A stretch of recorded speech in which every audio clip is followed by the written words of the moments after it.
से एक नया एक्सपेरिमेंट परफॉर्म करने जा रहे हैं, जिसके अंदर हम एक सॉलिड गिवन सैंपल की ससेप्टिबिलिटी फाइंड करेंगे by the help of guys method. इस एक्सपेरिमेंट का जो पहला पार्ट है उसमें हम क्या करते हैं, सबसे पहले इन दोनों इलेक्ट्रोमैग्नेट्स को हम डीसी पावर सप्लाई से कनेक्ट करते हैं। इसके अंदर हमारे पास एक एमीटर है। हम क्या करेंगे, अलग अलग करंट वैल्यू के लिए इस प्रोब की हेल्प से इन दोनों इलेक्ट्रोमैग्नेट्स के बीच में कितनी मैग्नेटिक फील्ड स्ट्रेंथ है वो देखेंगे, और मैग्नेटिक फील्ड स्ट्रेंथ की जो वैल्यू है वो हमें इस डिजिटल गोस मीटर के अंदर मिलेगी। तो लगभग 8-10 अलग अलग करंट की वैल्यूज़ के लिए हम मैग्नेटिक फील्ड की अलग अलग वैल्यूज़ या स्ट्रेंथ देख लेंगे। उसके बाद ये पहला पार्ट यहाँ ख़त्म। अब हमारा जो नेक्स्ट पार्ट है वो है कि सबसे पहले इस गाय बैलेंस के अंदर जो सेंसिटिव वेट बैलेंस है इसको बैलेंस करना। बैलेंस करने का मतलब है कि जब आप इसको इसके हिंज पॉइंट से रिलीज़ करते हैं तो ये जो निडल है वो अपनी मेन पोजीशन के अराउंड ऑसिलेट करनी चाहिए, जैसे कि ये अभी कर रही है। तो ये हमारा जो वेट बैलेंस है वो भी अपने बैलेंस स्टेट में है। हम नेक्स्ट स्टेप में क्या करेंगे, हमारा जो सॉलिड सैंपल है जिसकी मैग्नेटिक ससेप्टिबिलिटी हमें फाइंड करनी है, उसको एक साइड ऐसे हिंज कराएंगे। इस तरीके से कराएंगे कि जो हमारा सैंपल है वो दोनों इलेक्ट्रोमैग्नेट्स के बिल्कुल बीच में लाई करे, लेकिन इलेक्ट्रोमैग्नेट से किसी भी फेस को टच ना करे। ठीक है। अब हमारा जो वेट बैलेंस ऑलरेडी बैलेंस हम कर चुके थे वो डिसबैलेंस हो चुका है, क्योंकि हमने एक तरफ एक वेट लटका दिया है या फिर हमारा जो है वो सैंपल लटका दिया है। तो अब इसको वापस से, ये देखो निडल एक तरफ ही है, वापस से ऑसिलेट नहीं कर रही अपनी मेन पोजीशन के अराउंड। इसका मतलब हमारा जो हमारा वेट बैलेंस है वो डिसबैलेंस हो गया है। अब हमें क्या करना है, दूसरी तरफ इन वेट्स का यूज़ करके और इसको वापस से क्या कराना है, बैलेंस कराना है, जिस तरीके से हमने पहले कराया था। अभी जैसे इस तरफ निडल आ रही है तो मतलब इस तरफ वेट हमारा ज़्यादा हो गया है, तो हमें या तो लाइट वेट रखेंगे उस तरफ या फिर आप दूसरी तरफ भी वेट पुट ऑन कर सकते हैं।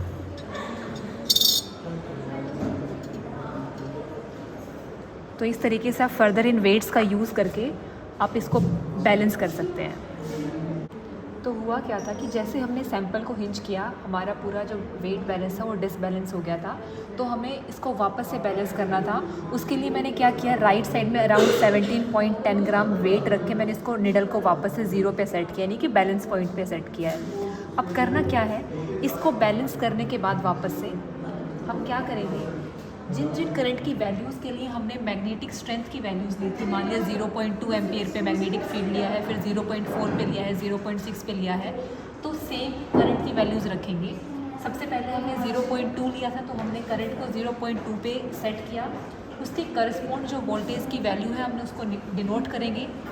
उसके बाद जैसे हमने 0.2 करंट दिया इलेक्ट्रोमैग्नेट्स को, हमारी जो निडल है वो वापस से थोड़ी सी डिफ्लेक्शन शो करेंगे। अब उस डिफ्लेक्शन को वापस से 0 पे सेट करने के लिए हम जिस वेट का यूज़ करेंगे वो ये ऊपर सर्कुलर स्केल पे एक वेट दिया गया है। इस सर्कुलर स्केल की एक डिवीज़न लगभग 1 मिलीग्राम को दिखाती है।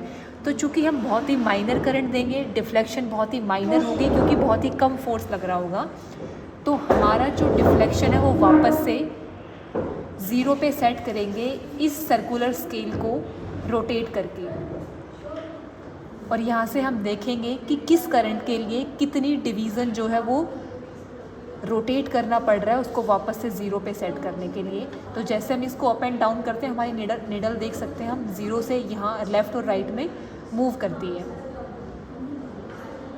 तो इस तरीके से हम अलग अलग करंट की वैल्यूज़ के लिए अलग अलग वेट आएगा हमारा, अलग अलग डिफ्लेक्शंस आएंगी, तो हमें वोल्टेज और कितनी वोल्टेज के लिए कितना डिवीज़न मूव करना पड़ रहा है, दोनों डाटा को हम अपनी फर्दर मैग्नेटिक ससेप्टिबिलिटी निकालने के लिए कलेक्ट कर लेंगे।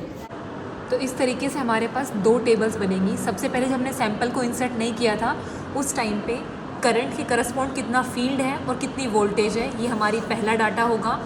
सैंपल को इलेक्ट्रोमैग्नेट्स के बीच में इंसर्ट करने के बाद सेम करंट पे जो डिफ्लेक्शन शो कर रहा है उसको कितना वेट डालने पर हमारा जो निडल है वो वापस से 0 पॉइंट पे आ रही है, तो वेट और ऐड ऑन करना है हमें सेम टेबल में। और हमारा फील्ड और करंट की वैल्यू वही रहेगी जो हमारी इनिशियली हमने लिया था डाटा, और फर्दर कैलकुलेशन हमें इस तरीके से करनी है और फाइनली हमें जो गिवन सॉलिड सैंपल है उसकी मैग्नेटिक ससेप्टिबिलिटी मिल जाएगी।